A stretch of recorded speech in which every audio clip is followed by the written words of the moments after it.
Hello बच्चों, स्वागत है आपका प्रथम क्लासेस यूट्यूब चैनल में। आज हम स्टैंडर्ड 9 मराठी अक्षर भारती लेसन नंबर 6 ऑलिम्पिक वर्तुळाचा गोफ ये लेसन के बारे में बात करेंगे। ये लेसन के लेखक है बाळ ज पंडित। उनका जन्म 1929 में हुआ और डेथ 2015 में हुए।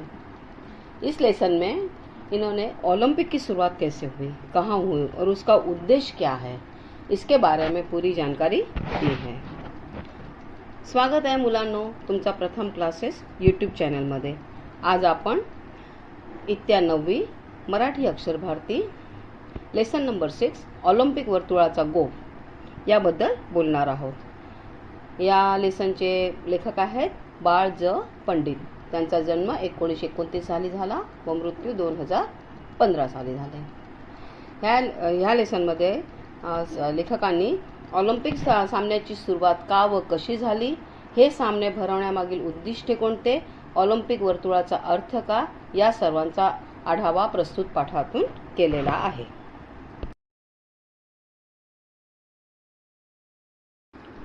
लेखक ओलंपिक देखने के लिए जा रहे थे तो वो जैसे ही उनका जैसे ओलंपिक के ग्राउंड के पास जहाँ गेम होती है, जैसे जैसे वो नज़दीक आ रहा है तो उनको एक बड़ा सा झंडा दिखा ओलंपिक का। आपको मालूम है ना ओलंपिक जो उसका सिंबल क्या है, 5 उसके वो रहते सर्कल्स रहते वो एक दूसरे के अंदर अटके हुए रहते हैं। ठीक है, तो इसका अर्थ क्या बताया है, देखो 5 सर्कल है यानी 5 खंड है, यानी अपने जो कॉन्टिनेंट हैं वो, और सब अलग अलग रंग रहते हैं उसके, सर्कल के उसके लाल, पीला, नीला, हरा और काला, ऐसे 5 रंग रहते। और उसका बैकग्राउंड क्या है मालूम है क्या, व्हाइट कलर का बैकग्राउंड है झंडे का उसके। ठीक है, इसका अर्थ क्या हुआ, वेस्ट स्पेस दाखवतो ये व्हाइट कलर यानी वो सर्कल इस तरह एक दूसरे के अंदर अटके हुए, जैसे सब फ्रेंड्स एक दूसरे के हाथ पकड़ के खड़े हुए हैं। और ये जब झंडा है, ये ध्वज है बड़ा सा ओलंपिक का, उसके बाजू में एक मशाल चालू ही रहती है। ठीक है, उसके ध्वज स्तंभ के पास एक मशाल चालू रहती है। लेखक जसे ऑलिम्पिकच्या गावाकडे जायला निघाले, त्यांना दूरून काय दिसलं, ऑलिम्पिकचं ध्वज दिसलं। त्या ध्वजावर काय होते, त्या ध्वजावर 5 वर्तुळ होतं। तुम्हाला माहिती ना ऑलिम्पिकचं सिंबल म्हणजे 5 वर्तुळ। ते कुठल्या कुठल्या रंगाचे आहेत, लाल, पिवळा, निळ्या, हिरव्या व काळ्या रंगाची 5 वर्तुळे म्हणजे जगातील 5 खंड, असं लेखकांनी इमेज केले। आणि त्याच्या बॅकग्राऊंडला काय, पार्श्वभूमीवर काय, शुद्र धवल पार्श्वभूमी म्हणजे बॅकग्राऊंड। ध्वजाचा पांढरा रंग विशाल अंतराळ दर्शवतो। आणि हे वर्तुळ एकमेकात अशी गुंफलेली आहेत जणू 5 मित्र हातात हात घालून जगाला समतेचा संदेश देत आहेत। आणि या स्वतंत्र ध्वजाजवळ एक स्फूर्तिदायक ऑलिम्पिक मशाल सतत तेवत असते। सफेद ओलंपिक के झंडे के ऊपर उसका ब्रीद वाक्य यानी स्लोगन लिखा हुआ है। स्लोगन क्या है उसका, सिटियस, ऑल्टियस एंड फोर्टियस। सिटियस का मतलब है गतिमानता, यानी प्लेयर ने ज़्यादा से ज़्यादा स्पीडी होना चाहिए, गतिमान होना चाहिए। ऑल्टियस यानी उच्चता, यानी प्लेयर ने ज़्यादा से ज़्यादा हाईएस्ट लेवल पे जाना चाहिए। जैसे कोई प्लेयर आज 100 किलोमीटर 1 मिनट में पहुंच रहा है तो उसने कल उससे कम इसमें वो वहाँ पहुंचना चाहिए। ठीक है, और फोर्टियस यानी तेजस्विता। तेजस्विता यानी क्या, ये बल संवर्धन यानी तेजस्विता यानी अपने में ताकत लाने के लिए ज़्यादा से ज़्यादा मेहनत करनी चाहिए। त्या ऑलिम्पिकच्या शुभ्र झेंड्यावर त्याचं ब्रीदवाक्य लिहिलं होतं। ब्रीदवाक्य काय त्याचं, सिटियस, ऑल्टियस आणि फोर्टियस। सिटियस म्हणजे गतिमानता। गतिमानचा अर्थ काय, खेळाडूने जास्तीत जास्त गतिमान होण्याचा प्रयत्न केला पाहिजे। ऑल्टियसचा अर्थ आहे अधिकाधिक उंची गाठण्याची शिकस्त केली पाहिजे। आणि फोर्टियसचा अर्थ आहे बलसंवर्धनासाठी जास्तीत जास्त श्रम केलं पाहिजे। बच्चों, आपको पता है ओलंपिक विलेज किसे कहते हैं? जहाँ ओलंपिक खेल चालू होता है वहाँ एक गांव खड़ा किया जाता है, उसके अंदर बड़ी बड़ी बिल्डिंग बनाई जाती हैं और ये तैयारी 10-15 साल पहले से होती है। ठीक है, तो वहाँ एक बड़ी ऐसे बड़ी बड़ी रहने के लिए इमारतें रहती हैं, वहाँ होटल खड़ी की जाती हैं, वहाँ जैसे स्टेडियम खड़े किए जाते हैं, ठीक है, बनाए जाते हैं। फिर वहाँ स्विमिंग पूल रहते हैं, और जैसे वस्तु रहने प्रेक्षक जो बाहर से लोग देखने को आते हैं ओलंपिक, उनके लिए रहने के लिए होटल्स बनाए जाते हैं। इन सबको क्या बोला जाता है? Olympic village. 1956 में मेलबर्न में पहली ओलंपिक विलेज संकल्पना मान्यता आई। सबसे पहला ओलंपिक विलेज कहाँ बना? 1956 में मेलबर्न में, ठीक है। यहाँ पे क्या है मालूम है? उसमें क्या थी? 70 से 80,000 70 to 80,000 जैसे ऑडियंस बैठने की जगह, और 25,000 ऑडियंस खड़े रह सके ऐसा स्टेडियम बनाने में आया, ठीक है। उसके बाद 5,000 से 6,000 उसमें कौन थे? अपने प्लेयर थे, हाँ, जेंट्स प्लेयर थे, और 2,000 लेडीज प्लेयर ने उन्होंने पार्टिसिपेट किया था। और स्विमिंग के लिए 4 से 5 अलग अलग स्विमिंग पूल थे, ठीक।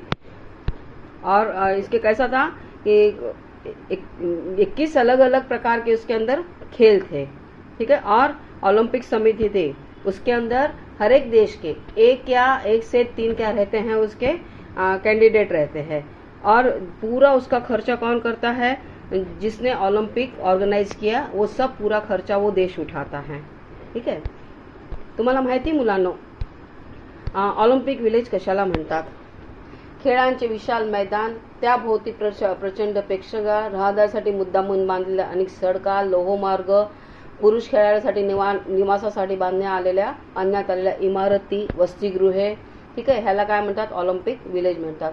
ऑलिम्पिक विलेज पहिली कल्पना कुठे आली? 1956 मध्ये मेलबर्न येथे पहिली ऑलिम्पिक विलेजची संकल्पना मांडण्यात आली।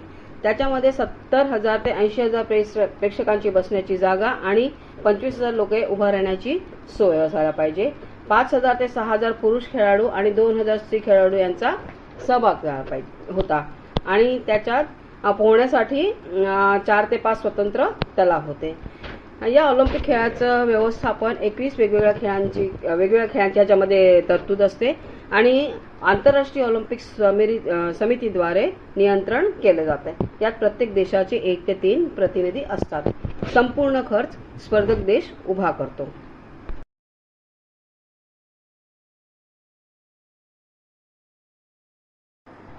ओलंपिक की शुरुआत अभी नहीं हुए हैं। ओलंपिक की शुरुआत बहुत पहले के टाइम से, यानी ईस्वी सन पूर्व 776 ते ईस्वी सन पूर्व, यानी बहुत साल पहले, जैसे अपना ईस्वी सन चालू उससे पहले हजारों साल पहले ग्रीस में ये स्टार्ट हुआ था पुराना ओलंपिक। ऐसा पुराने जो बुक्स है उसके अंदर रिकॉर्ड किया हुआ है। हाँ, तब वो जीतता था ना जो, उसको ऑलिव ट्री है, ठीक है, उसके जो ब्रांचेस रहते उसकी माला पहनाई जाती थी, जो जीतता था प्लेयर उसको। और इसका उद्देश्य क्या था, ये क्यों खेला जाता था कि ग्रीस देश में अलग अलग छोटे छोटे शहर थे, तो वो आपस में झगड़ा भूल के हम सबने एकजुट होकर रहना चाहिए, इसके लिए वो स्टार्ट किया गया था। उसके बाद ये बंद हो गया। फिर 1894 यानी 1894 में फ्रांस में ओलंपिक कांग्रेस में से फ्रेंच क्रीड़ातज्ञ कुबेर्टिन, उन्होंने वापस ओलंपिक स्टार्ट किया। बाद में ग्रीस देश खत्म हो गया तो वो पुराना ओलंपिक बंद हो गया। उसके बाद वापस ये स्टार्ट हुआ। अभी नया कब स्टार्ट हो गया? ईस्वी सन 1896 यानी 1896 से ओलंपिक स्टार्ट हुआ। और उसके अंदर अभी रिवॉर्ड्स क्या देने जाने लगे? अब तो मेडल दिए जाते हैं ना, तो वो मेडल दिए जाने लगे। और क्यों खेला जाता है ओलंपिक? के हर एक देश, हाँ, सब ने मिलजुल कर रहना चाहिए। मिलजुल कर कब रहेंगे? सब एक साथ रहेंगे, गेम खेलेंगे, उसमें फ्रेंडशिप की भावना बढ़ती है। प्राचीन ऑलिम्पिकचा पण उल्लेख करण्यात आलेला आहे। ऑलिम्पिक आता चालू झालेलं नाही। इसवी सन पूर्व 1776 ते इसवी सन पूर्व 384च्या ग्रीस देशात तेव्हा चालू होतं, ठीक आहे। त्यावेळेस काय म्हणजे त्यावेळेस काय द्यायचं जे जिंकतो त्याला काय देण्यात येत होतं? ऑलिव्ह वृक्षाच्या फांदीची माळ, ठीक आहे, पुरस्कार म्हणून द्यायचं। आणि त्याचं उद्दिष्ट काय होतं? ग्रीस देशातील शहरांमधील भेदभाव विसरून एकत्र येणे। त्याच्यानंतर काय झालं की ग्रीस देश नाहीसा झाला आणि ऑलिम्पिक पण संपलं। नंतर 1894 साली म्हणजे 1894 म्हणजे 1894 मध्ये फ्रान्समधील ऑलिम्पिक काँग्रेसमध्ये फ्रेंच क्रीडातज्ञ कुबेर्टीन यांनी ऑलिम्पिक सामन्याचे पुनर्जीवन केलं. ठीक आहे. मग नवीन ऑलिम्पिक स्टार्ट झालं. कधी चालू झालं? 1896 म्हणजे 1896. आता रिवॉर्ड्स म्हणून प्लेयरला काय देण्यात येतं? पदके. पदक म्हणजे मेडल्स देतात. आणि त्याचा उद्देश काय? सर्व देशांनी आपसातलं दुश्मनी किंवा राग द्वेष विसरून मैत्री वाढवून विश्व बंधुत्व निर्माण करणे हेच याचं उद्दिष्ट आहे.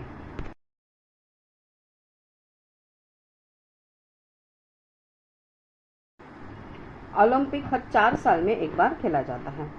इसका पर्पस क्या है? इसका पर्पस है कि सबने साथ में आना, पूरे वर्ल्ड के जो लोग हैं वो सबने साथ में आना चाहिए, सब में फ्रेंडशिप होनी चाहिए. और ओलंपिक ये बताना चाह रहा है कि खेलों में कोई जाति ऊंची नीची नहीं है, धर्म भेद नहीं है इसमें, और वर्ण भेद भी नहीं है. कोई नीचे जाति का है वो खेल नहीं पाएगा, या कोई गरीब है वो नहीं खेल पाएगा, इसमें ऐसा नहीं है. सामान्य से सामान्य आदमी खिलाड़ू भी इसमें खेल सकता है. ठीक आहे. या ऑलिम्पिक 4 वर्षातून एकदा होतं. याचं उद्दिष्ट काय? क्रीडेच्या क्षेत्रात जातीभेद नाही, धर्मभेद नाही की वर्णभेद नाही, येथे सर्वांना समान संधी मिळते.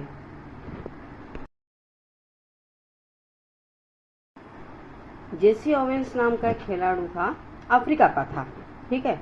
और उसका अमेरिका में 1936 में बर्लिन में ओलंपिक हुआ था. तब ये प्लेयर ने 4 मेडल जीते थे और सबसे हाईएस्ट स्कोर किया था 4 गेम में.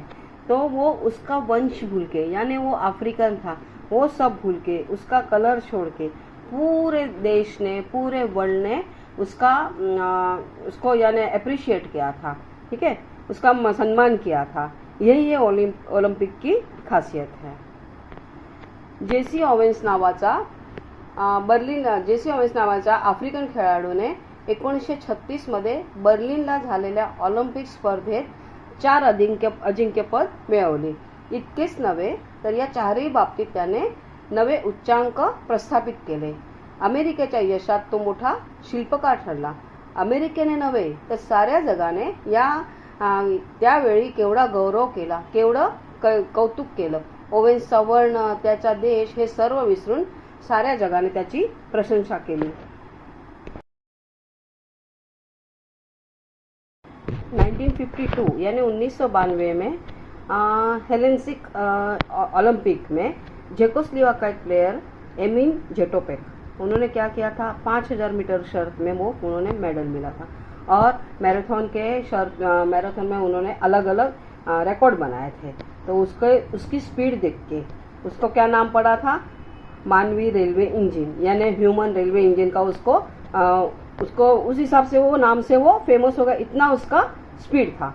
ये एक खिलाड़ू की वजह से, एक प्लेयर की वजह, चेकोस्लोवाकिया छोटा सा देश था, उसके लिए सबको रिस्पेक्ट हुआ और सब ने उसका स्वागत किया, उसको अप्रिशिएट किया, उसकी प्रशंसा की. 1992 हेलेंसिक ऑलिम्पिकमध्ये चेकोस्लोवाकियाचा एक प्लेयर एमिन जेटपोक यांनी 5000 मीटर शर्यतीमध्ये पदक मिळवलं आणि मॅरेथॉन या लांब पल्ल्याच्या शर्यतीत नवीन विक्रम केलं व नवीन इतिहास घडवला. जगातील एक मानवी रेल्वे इंजिन असे जेटपोकने ख्याती मिळवली. यामुळे जगातील सर्व लोकांना जेटपोकबद्दल तर अभिमान वाटलाच, पण त्याबरोबर चेकोस्लोवाकिया देशाबद्दल पण त्यांच्या मनात आदर निर्माण झाला.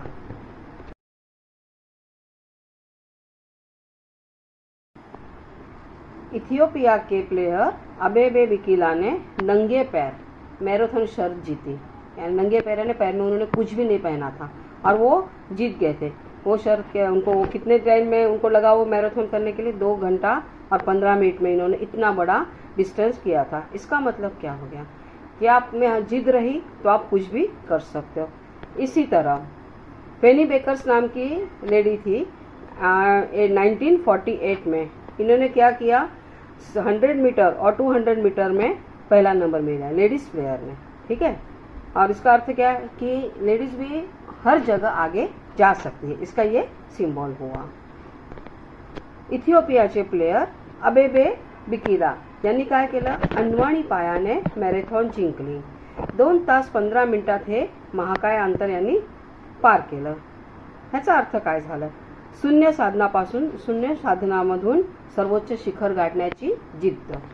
त्याचबरोबर फेनी बेकर्स या महिलेने 1948 साली ऑलिम्पिकमध्ये 100 व 200 मीटर शर्यतीत प्रथम क्रमांक मिळवला. ह्याचा अर्थ काय झाला की महिलांमध्ये अफाट क्षमता असते.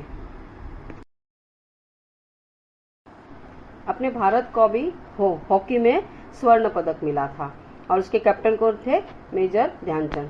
बहुत सालों तक पूरे देश में, पूरे वर्ल्ड में उनका नाम सबके मुंह जुबान पे था. सब लोग याद करते, जैसे हॉकी का नाम आया तो मेजर ध्यानचंद का भी नाम आ जाता था. भारताने पण हॉकी स्पर्धेत अनेक वर्ष अजिंक्यपद टिकवले. त्यांचे आपले भारताचे हॉकीचे कॅप्टन होते तेव्हाचे मेजर ध्यानचंद. सुप्रसिद्ध भारतीय हॉकी खेळाडू ध्यानचंद यांचे नाव प्रत्येक वर्ष जगात सर्वांच्या जिभेवर नाचत होते. जागतिक मंचावर भारताचे नाव अजरामर केले.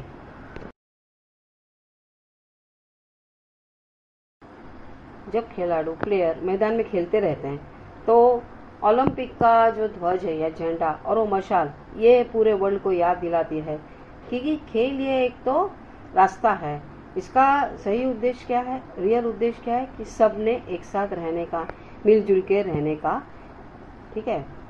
खेळाडू मैदानात खेळत असतात. ऑलिम्पिकचा ध्वज आणि ज्योत जगाला आठवण करून देतात की खेळ हा केवळ एक मार्ग आहे. खऱ्या अर्थाने एकोप्याने राहणे हाच मानवताचा सर्वात मोठा विजय आहे. तर मुलांनो, सांगा कसा वाटला आजचा व्हिडिओ. आजचा व्हिडिओ तुम्हाला आवडला असेल तर प्रथम क्लासेस यूट्यूब चॅनलला लाईक करा, सबस्क्राईब करा आणि शेअर नक्कीच करा.